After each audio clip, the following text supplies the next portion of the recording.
El día de hoy vamos a hablar sobre el sistema reproductor femenino y el desarrollo del organismo. Sabemos que los órganos genitales femeninos se ubican en la cavidad pélvica y se dividen en órganos genitales internos y externos. Dentro de los genitales internos vamos a tener a las gónadas, conformadas por los ovarios, uno a cada lado de la pelvis. Las vías genitales van a estar formadas por las trompas de falopio, el útero y la vagina. Y los genitales externos van a estar conformados por la vulva. Dentro de los genitales externos vamos a comentar sobre el vestíbulo. ¿Qué forma el vestíbulo? El vestíbulo es la parte media de los genitales externos, donde vamos a encontrar en la parte anterior al meato urinario, en la parte posterior al orificio vaginal, y a ambos lados la glándula de Bartolino, cuya función es la lubricación en el momento de la cópula. Acá tenemos los elementos del vestíbulo: el clítoris en la parte anterior, la uretra, las glándulas de Skene o parauretrales, que también sirven para la lubricación, el orificio vaginal, la vagina, y el orificio de salida de las glándulas de Bartolino, que se van a encontrar más o menos en proyección de esta zona. Dentro de los genitales externos femeninos hablamos de la vulva. Los componentes de la vulva vamos a encontrar al monte de Venus. ¿Qué es el monte de Venus? Es una almohadilla de tejido graso que cubre el hueso pelviano y que posee receptores hormonales que se activan durante la pubertad. En este momento aumentarán progresivamente de tamaño este tejido graso. La piel va a estar provista de glándulas sudoríparas, de folículos capilares y muchas terminaciones nerviosas. Los labios mayores rodean la parte inferior de la vagina y se fusionan entre sí. Miden aproximadamente 7 a 8 centímetros de largo y 2 a 3 centímetros de ancho, 1.5 centímetros de espesor. La superficie externa es rugosa y luego de la pubertad está cubierta por el vello púbico, al igual que el monte de Venus.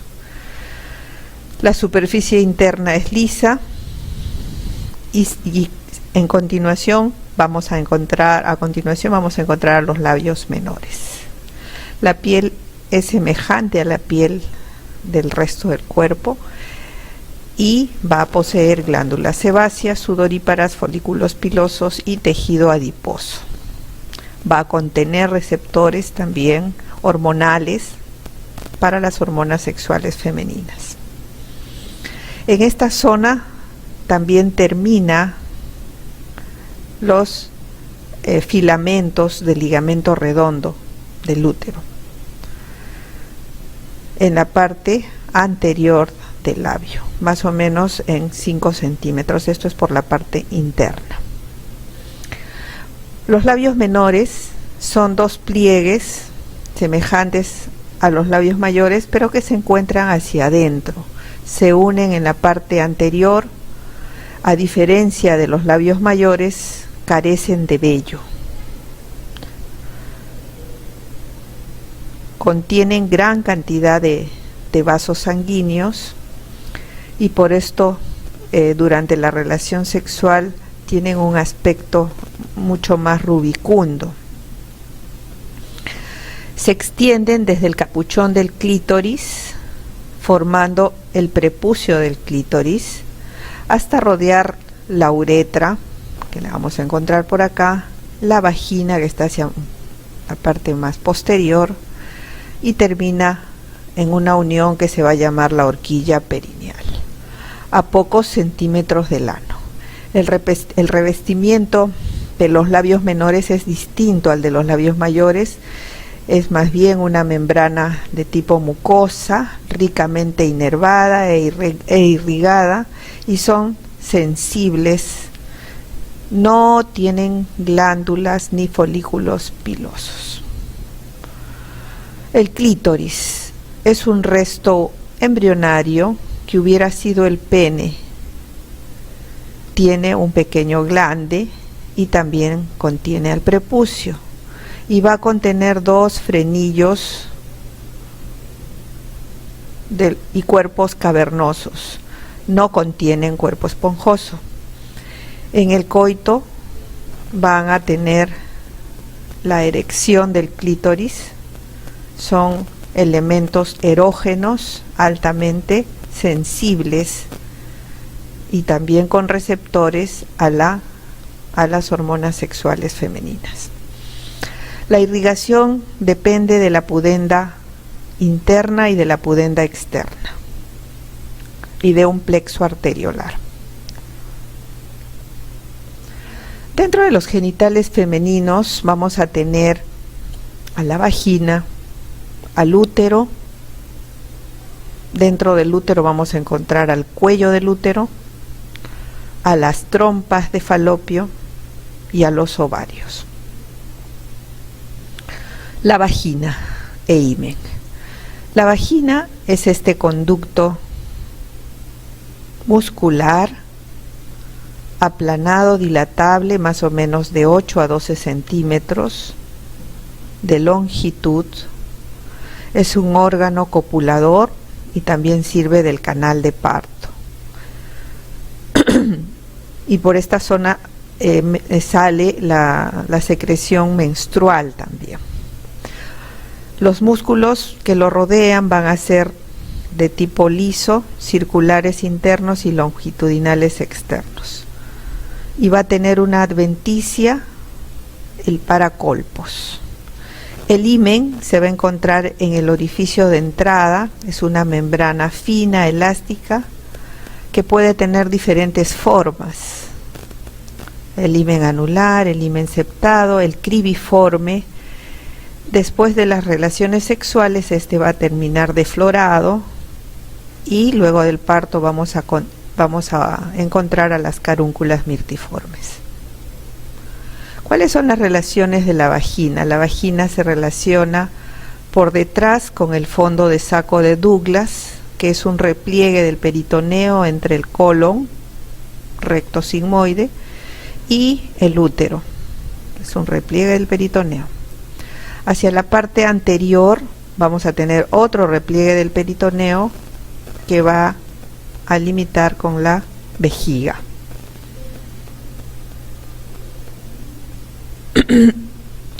En la cara lateral vamos a tener a los elevadores del ano y en la parte superior vamos a tener al hocico de la tenca.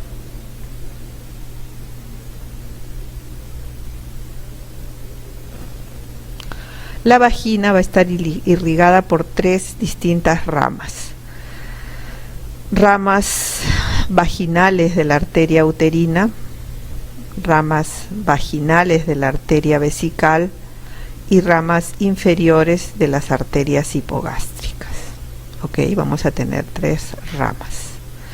La microestructura va a tener tres capas. La mucosa va a estar conformada por tejido escamoso estratificado. Vamos a encontrar el músculo liso, circular interno, longitudinal externo mal definido y la adventicia del tejido conectivo. Dentro de la mucosa vamos a encontrar células que producen glucógeno y ácido láctico. El útero, también llamado matriz, órgano interno, lo vamos a encontrar en la parte media de la pelvis, como vemos acá. Se relaciona por delante con la vejiga y por detrás con el recto sigmoides. ¿Ok? Va a estar rodeado parcialmente por el peritoneo, ¿no? Por el peritoneo, parcialmente. Hay parte que no está cubierta de peritoneo y que se une directamente a la vejiga. Mide aproximadamente de 7.5 centímetros de largo y 5 centímetros de ancho por 1.7 centímetros de grosor. Sus límites son la vagina y las trompas de falopio. Vamos a dividirlas en tres partes: el fondo uterino, por donde se introducen las trompas de falopio; el cuerpo, donde se implantará normalmente el óvulo fecundado; y el cérvix, en la parte inferior, que se dilata durante el parto. La pared del útero representa tres capas. De afuera hacia adentro vamos a tener la serosa, peritoneo en la parte póstero superior, como vimos en la lámina anterior, y tejido laxo que se extiende hacia los parametrios. El miometrio, la capa media, es músculo, ¿no?, por varias capas de músculo liso. El endometrio es la capa mucosa especializada que se va a renovar cada ciclo menstrual. El cérvix, vamos a tener la parte más distal del útero, el cérvix.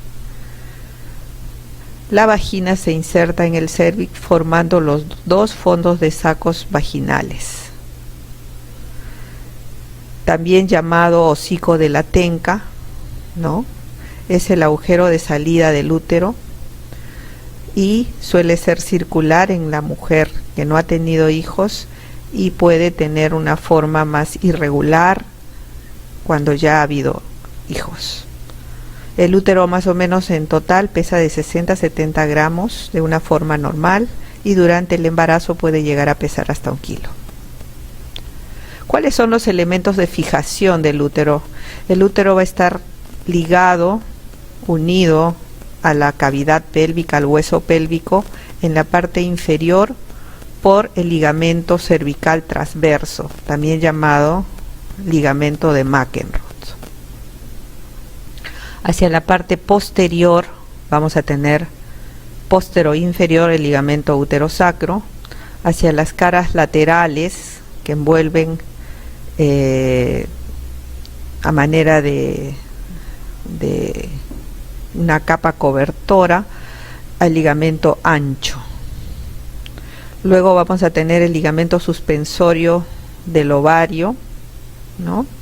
Este ligamento ancho se va a dividir en mesosalpinx, mesovario y mesometrio. Y hacia la parte anterior, que esto estamos viéndolo desde la cara posterior, vamos a tener a los ligamentos redondos, aquellos que mencionamos que terminan en los labios mayores. ¿Cuál es la irrigación? Va a estar irrigada principalmente por la arteria uterina, ¿no? La arteria uterina va a entrar por el ligamento ancho, por el borde lateral. Esta es rama de la ilíaca interna o hipogástrica, contenida en el ligamento cardinal o de McEnroe. La arteria tubárica, también rama de la arteria uterina, y la arteria ovárica, rama de la aorta. ¿Cuáles son las relaciones del útero? Vamos a tener el fondo de saco de Douglas, que ya lo referimos. Esta anteversión del útero que es propicia para que los espermatozoides tengan una facilidad en el momento que ingresen para la fecundación. La microestructura del útero vamos a referir que tiene 3 capas: el perimetrio, que es una serosa peritoneal y de tejido conectivo; el miometrio va a ser la capa más gruesa, va a estar formada por músculo liso; y en la capa media vamos a encontrar a los vasos sanguíneos. Durante el embarazo, estas células musculares van a sufrir una hipertrofia y una hiperplasia, aumentando su tamaño de 5 hasta 10 milímetros. El endometrio. El endometrio es la capa más interna, ¿no?, que va a estar formada por un epitelio ciliado, cilíndrico, secretoras. y una lámina propia que va a contener a unas glándulas tubulares. Vamos a ver que tiene dos porciones o capas. El endometrio basal es el más profundo, llamado también lámina propia, y de él parten las glándulas.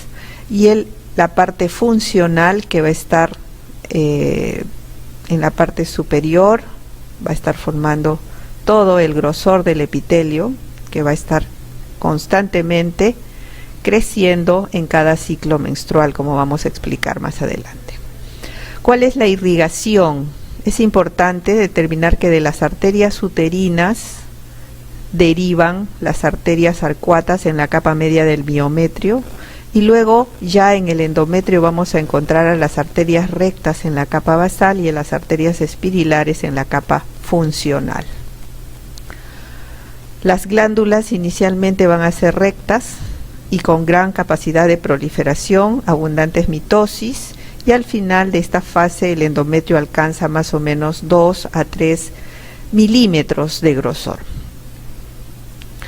El endometrio después, en la segunda fase, va a seguir creciendo, va a seguir desarrollando, y estas glándulas se van a hacer tortuosas, van a tener una glucoproteína dentro de ellas, el estroma se vuelve edematoso y va a alcanzar un máximo de 5 milímetros, y todo esto se va a denominar endometrio secretor.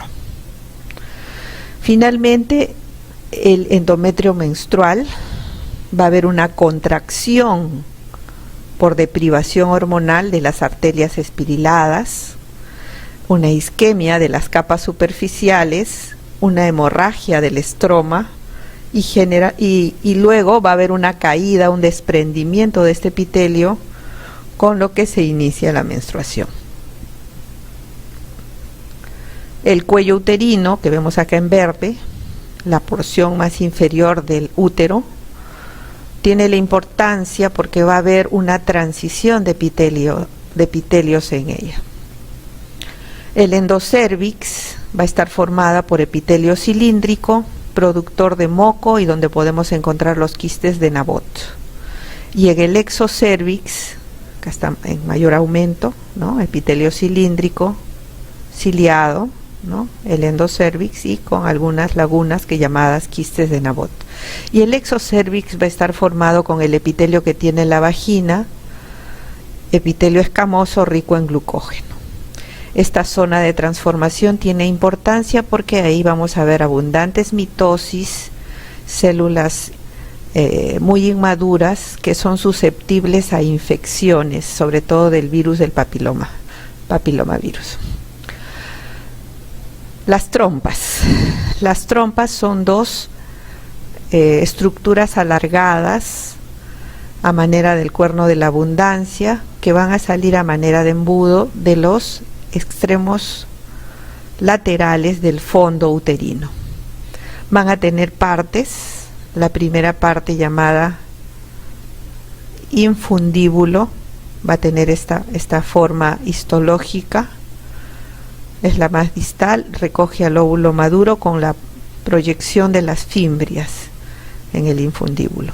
Luego tenemos la ampolla, ¿no?, que va a tener esta estructura, que va a servir de conducción del óvulo y el ingreso de los espermatozoides, seguido el istmo, que es más pequeño, y finalmente la zona intersticial que atraviesa la pared del útero, la pared muscular uterina. Conducen los óvulos desde los ovarios. Van a tener una longitud más o menos de 10 centímetros y una posición transversal entre el útero y los ovarios. En ellas se lleva a cabo la fecundación. Los ovarios son las gónadas, ¿no? Son las gónadas femeninas. Se van a encontrar intraperitonealmente e intrapélvico. Van a tener dos porciones, la porción cortical y la porción medular. En la porción cortical vamos a encontrar una serie de folículos ováricos, y la zona medular va a estar formada por muchos vasos sanguíneos. En la pubertad vamos a tener 400.000 folículos y solo 400 a 500 maduran. La gónada femenina es homóloga a los testículos masculinos y en ella se va a producir los estrógenos y la progesterona y los gametos femeninos o óvulos. Estructuras pares con forma de almendra, más o menos de 3 centímetros, de color blanco rosado, situadas a ambos lados del útero en ambas fosas ilíacas. ¿Cómo está fijado el útero? El ovario. El ovario va a estar fijado por el mesovario y por el ligamento suspensorio del ovario. Acá tenemos otro ligamento del ovario, el ligamento útero-ovárico y el ligamento suspensorio o infundíbulo pélvico que lo lleva hacia la pelvis, ¿ok? Hacia la pared abdominal. El mesovario une a lo largo del útero y va a llevar la irrigación e inervación. También se puede llegar por el ligamento lumbo ovárico. La microestructura del ovario podemos ver que tiene dos zonas, la corteza y la médula. En la corteza vamos a encontrar los folículos ováricos y con abundante tejido conectivo entre ellos. En la médula encontraremos tejido laxo y abundantes vasos sanguíneos y linfáticos y nervios. El ovario está cubierto por un epitelio de superficie o epitelio germinativo y luego se continúan con células mesoteliales que van a formar la túnica albugínea, que es la que cubre al ovario. ¿Cómo desarrollan estos folículos dentro de la corteza ovárica? Cada folículo ovárico contiene un oocito. Las células germinales migran del saco vitelino durante la embriogénesis. En el feto hay 5 millones de oocitos y 2 millones al nacer. Los oocitos al nacer detienen su maduración en la primera división meiótica. Durante cada ciclo ovárico maduran varios oocitos, pero solo uno de ellos va a ser el liberado. Durante toda la vida, más o menos 35 a 40 años de vida fértil, se van a liberar 400 óvulos y los demás se vuelven atrésicos. Vamos a tener el desarrollo o la ovogénesis de la siguiente forma. El folículo primordial va a estar en la lámina basal y va a tener al oocito primario dentro de ellas. Va a estar rodeada por una sola capa de células de la granulosa, ¿no? El folículo primario ya va a empezar a formar la zona pelúcida en rosado en el oocito primario y posteriormente la zona pelúcida se va a organizar y va a empezar a proliferar por mitosis las células de la granulosa, y alrededor vamos a ver las células tecales, las células de la teca interna. En la zona pelúcida vamos a ver 3 glucoproteínas, la SP1, la SP2 y la SP3. El folículo secundario o vesicular. Vamos a ver que el folículo secundario va a ser este folículo donde se va a empezar a formar el antro, líquido folicular, rico en hialuronato, esteroides y factores de crecimiento y gonadotrofinas. Vamos a encontrar la lámina basal, ¿no? La lámina basal, vamos a encontrar vasos sanguíneos y vamos a encontrar la teca interna, que también va a ser productora de hormonas. La teca externa solo va a estar formada por tejido conectivo. Finalmente, este líquido va a incrementarse por estímulo hormonal, que vamos a ver más adelante, y se va a convertir en un folículo maduro o de Graf. El folículo maduro va a estar formado por el oocito hacia el centro, la zona pelúcida, el cúmulus óforo, que va a ser un conjunto de células que la va a fijar al medio, y va a estar rodeada de las células de la granulosa y las células de la teca interna. Ok, acá tenemos la corona radiada, la zona pelúcida, el antro folicular, las células de la granulosa y alrededor las células tecales. ¿Okay? Luego se produce la ovulación por estímulo hormonal, la ruptura de este folículo, la salida de este ovocito,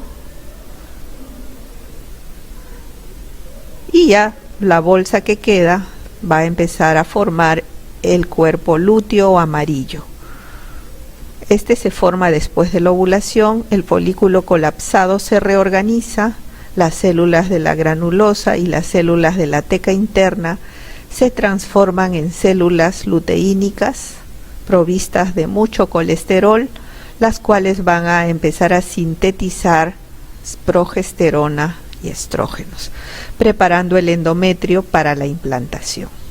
En ausencia de la hormona producida por la placenta degenera transformándose en cuerpo albicans. Los folículos atrésicos, quiere decir que de los 400 folículos que alcanzan la maduración completa, el resto sufren atresia. Pueden ser por apoptosis de las células de la granulosa, y cualquier estadio de folículo puede sufrir atresia. ¿Cómo es la regulación hormonal en el aparato reproductor? Vamos a ver que este depende del eje hipotálamo hipófiso gonadal. Entonces, ¿qué quiere decir esto? Que las células del hipotálamo van a regir el funcionamiento de la gónada femenina. ¿Por qué mecanismo? Las células, como sabemos, las células parvocelulares producirán el factor liberador de gonadotrofinas o GnRH. Este estimulará y será llevado por el sistema porta hipofisario a la adenohipófisis, donde va a producir la LH y la FSH. ¿Ok? La LH va a estimular a las células de la granulosa para la producción de estrógenos e inhibina, y la FSH va a estimular al cuerpo lúteo cuando ya se haya producido la ovulación para que produzca gestágenos como la progesterona. La fase de crecimiento folicular es de 2 a 3 días antes de la menstruación. El cuerpo lúteo inicia su involución casi totalmente y la secreción de estrógenos y progesterona e inhibina cae a valores mínimos un día después. La secreción hipofisaria va a ser estimulada por feedback negativo y va a estimular a otro folículo para que empiece el nuevo ciclo.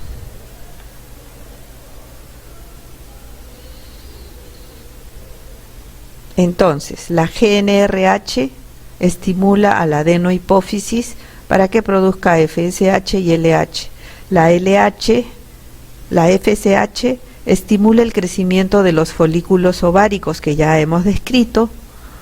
Las células de la granulosa van a liberar o secretar estrógenos. La hipófisis va a producir también LH, estimulando la ovulación, ¿no? La LH va a tener un feedback positivo para que el folículo de Graf desarrolle y finalmente salga el ovocito para ser fecundado, ¿no? Finalmente, después de la ruptura del folículo de Graf, va a quedar el cuerpo lúteo, también va a estimular a estas células de la granulosa y células tecales para que inicien la síntesis y la secreción de progesterona. La producción de esta sustancia va a inhibir a la GnRH. Y la producción de estrógenos también va a inhibir a la GnRH y a la FSH por feedback negativo. Nuevamente tenemos el hipotálamo, la GnRH, que hace la FSH, entonces inicia el crecimiento folicular, estimula la secreción de estrógenos y promueve que las células de la granulosa capten los andrógenos de las suprarrenales y los conviertan también en estrógenos. Todo producido por una enzima, la aromatasa, que va a estar presente en las células de la granulosa.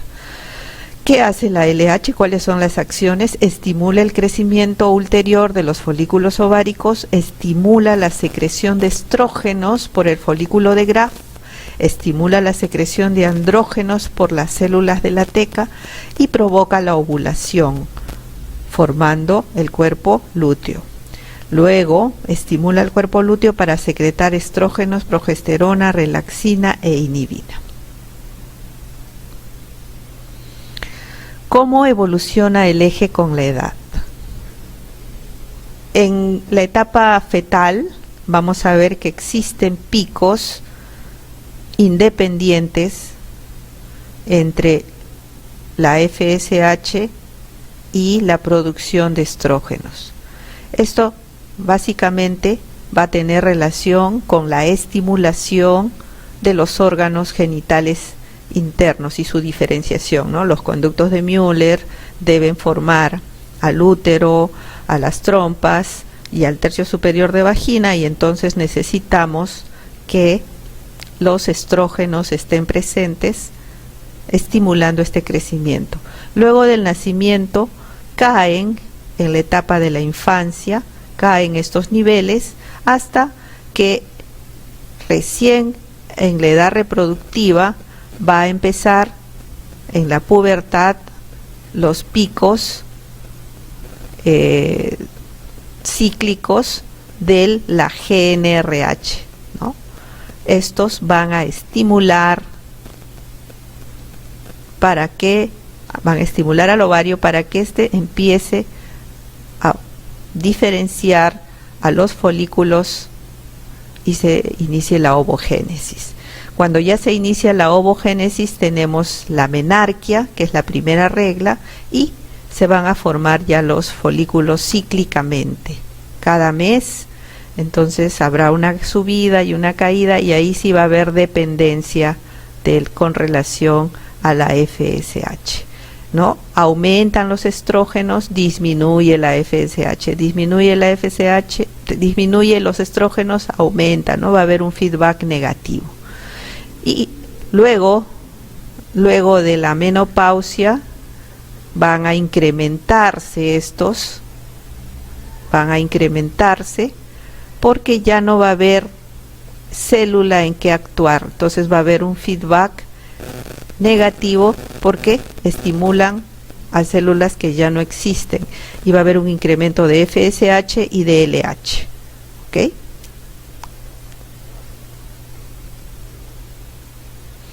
¿Cuáles son las acciones de los estrógenos? En el aparato genital femenino van a ser responsables del crecimiento y del desarrollo de los órganos sexuales femeninos y la proliferación del endometrio durante el ciclo menstrual. Permite que la mama pueda desarrollar los conductos mamarios, que son parte responsable del desarrollo de los senos durante la pubertad. Favorecen los depósitos de grasa en los senos, en los glúteos y en las caderas. La distribución ginecoide de la mujer.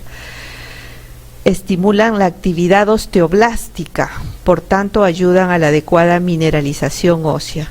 Ello explica que la osteoporosis puede estar presente luego de la menopausia. También existe relajación del músculo liso arteriolar e incrementan el colesterol de HDL. Disminuyen el colesterol LDL, lo que explicaría la menor incidencia de enfermedad cardiovascular en las mujeres con relación a los varones, especialmente antes de la menopausia. ¿Cuáles son las acciones de la progesterona?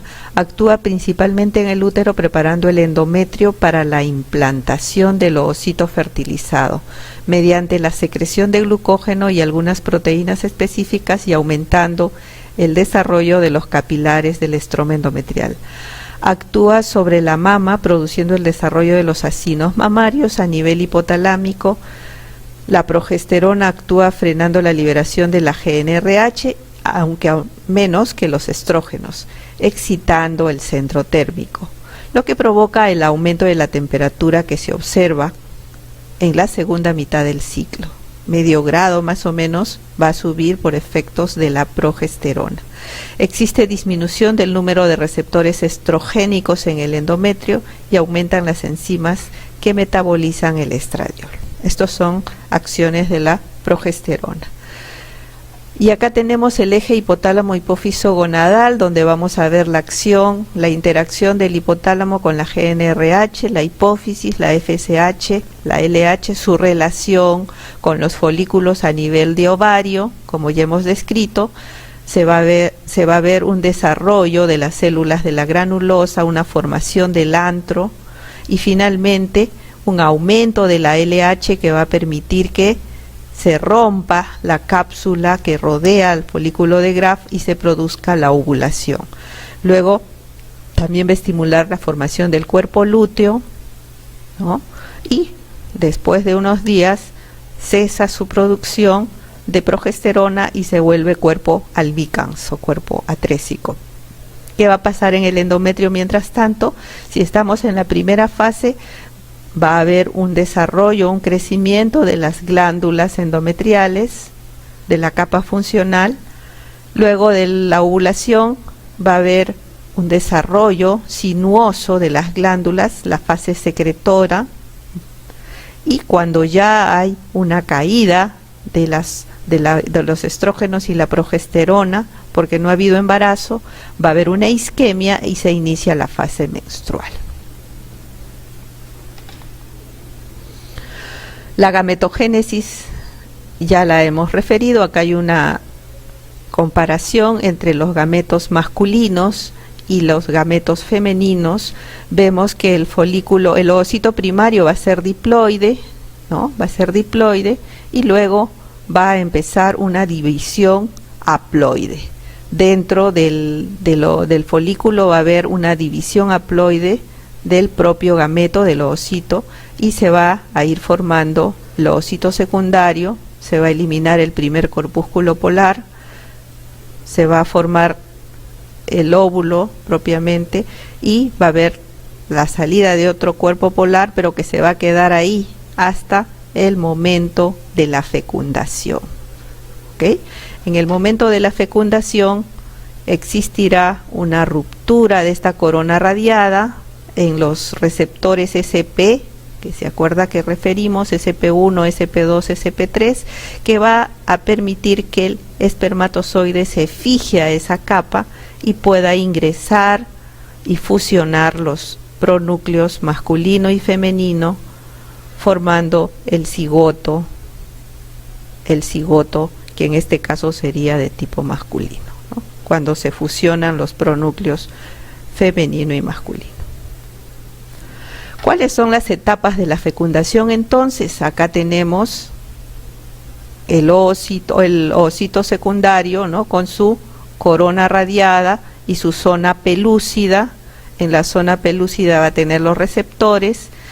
La capacitación del espermatozoide va a hacer que pierda toda esa capa de acrosoma con una serie de enzimas que van a ir lisando esta superficie hasta que finalmente logra penetrar y romper esta capa e ingresa el pronúcleo. Inmediatamente se bloquea el ingreso de otro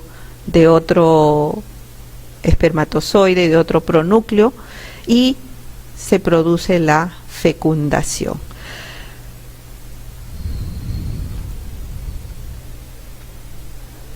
Acá tenemos, ¿no? Fusión de membranas. Primero llega la zona pelúcida, tiene que ser lisada.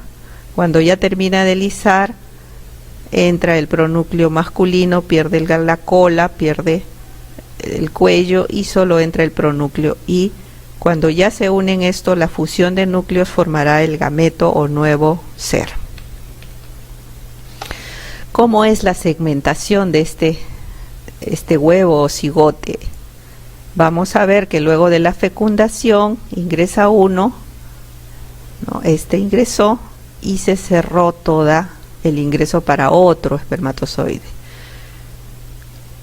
A las pocas horas va a haber una división de tipo mitótica. Luego de la fecundación, que debe ser más o menos a la mitad del ciclo después de la ovulación, se va a dar la división de mitótica. Se va a dividir en dos células idénticas, pero que ya tienen la mitad de los genes de la madre y la mitad de los genes del padre. Este es el nuevo ser, el nuevo embrión. Luego van a ser 4 células, van a dividirse a 8 células, a 16, a 32 células, cuando ya se denomina mórula, ¿no? Mórula. Acá tenemos, ¿no?, la fecundación, que se va a dar más o menos en la ampolla de la trompa de Falopio, y seguidamente va a estar formándose el cigote con 2 células, 4, a las 50 horas ya tenemos la división de 4 células, a las 80 horas luego de la fecundación la mórula, a los 4 días la mórula va a empezar a tener un fluido interno que va a separar las células y se va a formar la blástula. La blástula ya es una cavidad líquida con un grupo de células que se van a ir hacia un extremo. Este ya va a estar en la parte más proximal de la trompa y finalmente va a caer en el endometrio, donde a los 6 días se debe dar la nidación. Esta es la primera semana de evolución del cigote, donde vamos a ver la segmentación y finalmente la nidación en el endometrio.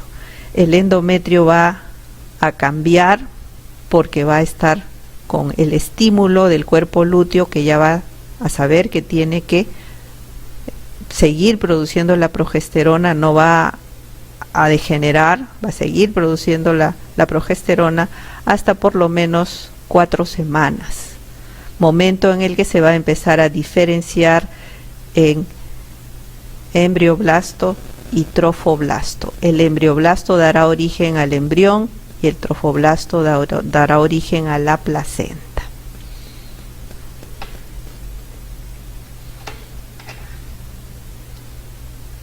Eso es todo por hoy. Buenas tardes.